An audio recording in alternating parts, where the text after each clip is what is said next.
Welcome back to MediaScience MYTH BUSTIng. I'm your host, Philip Lomax, and I'm joined by the world-famous Dr. Dwayne Varan.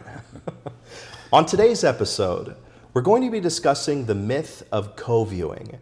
And the common held perception of co-viewing is that co-viewing is an amplification effect. And the context here is that digital media, such as on mobile phones and on desktop, is usually an individual viewing session, so we're able to count impressions quite consistently. Whereas with connected television and linear, co-viewing is typically seen as a 2x amplifier in terms of advertising impact. So we're going to take today's episode to dive deeply into the subject of co-viewing. So Dr. Varan, tell us a little bit about co-viewing's impact. Yeah, so, as you were saying, the assumption is that if you have multiple viewers, that you should be able to multiply that by the number of viewers. So if you have 2 viewers, that impression should be 2 impressions. If you had 3 impressions. And there's also an assumption out there that co-viewing is good for an ad. In some ways, you could argue it's good for a program. Watching with another person makes the experience better. So the assumption is that it's also good for the ad. The problem is that what do people do when an ad comes on television? They talk. They talk to each other. And there are occasions where what they're talking about is the ad, and where that happens, the ad impact is superior. But that's a very, very rare event. It's not all that common for people to actually talk about the ad. Usually they're talking about something that happened in the program segment they saw, or they're talking about something else altogether. And so in actual fact, that is distracting because now they have to do 2 things. They have to be able to engage in this conversation and process the ad. Which one loses out? The processing of the ad. And so this is the effect that we have to grapple with. And we've done a lot of research on this. Some of this is actually published. So we have some published work that we've done. And this is just an example of the article. But what we're sharing here today is a result, not of all the research that we've done. We've done a lot of work on co-viewing, but of 11 studies where we have permission, either because we did it independently or it was academic, or the client has allowed us to integrate the data. So this is a sample of almost 2,300 people that have gone into the study. So there's a lot of rigor, if you will, behind the research. And generally what we find is that the adverse impact associated with co-viewing is on memory. Why? Because talking makes it harder to process the ad. We see that basically at the memory encoding stage, which is taking the ad in, but we particularly see it at the retrieval stage, which is unaided recall. And here, on average, the effect is about 15%.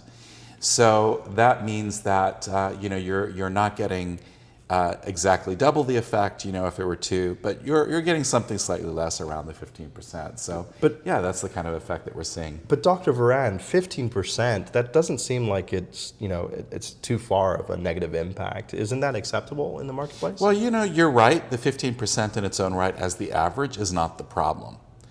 The problem is that varies enormously depending on the nature of the program content. And so here, if we look at this chart, we can see the different programs that we've tested in this particular, or the different genres, I should say.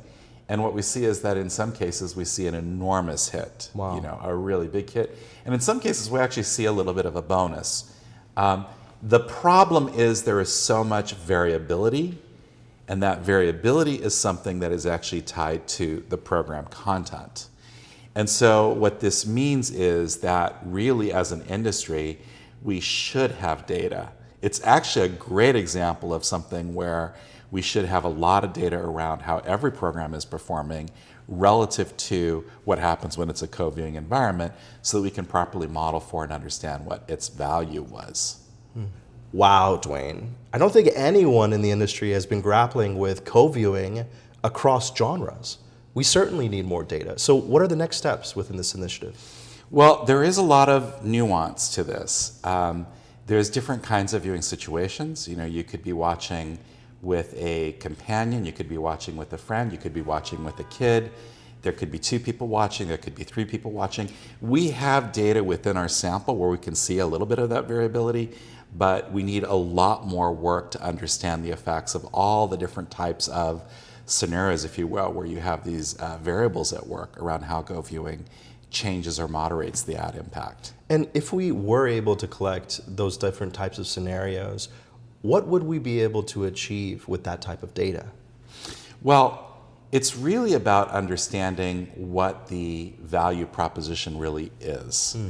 The value proposition is likely not like if there's 2 viewers 2 times. Remember, it's not just that you're getting less value for the second viewer. It's also the first viewer is getting less value. So this is what makes the math a little bit more complex. And again, remember, there's high variability based on the particular program. So it could be a 58% hit that you're taking, right?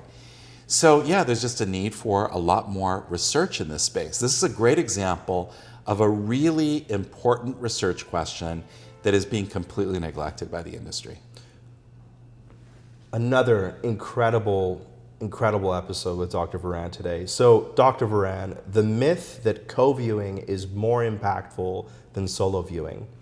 What say you? Busted. Busted. Well, until next time, I'm Philip Lomax, this is Dr. Dwayne Varan, and thank you, our audience, for tuning in.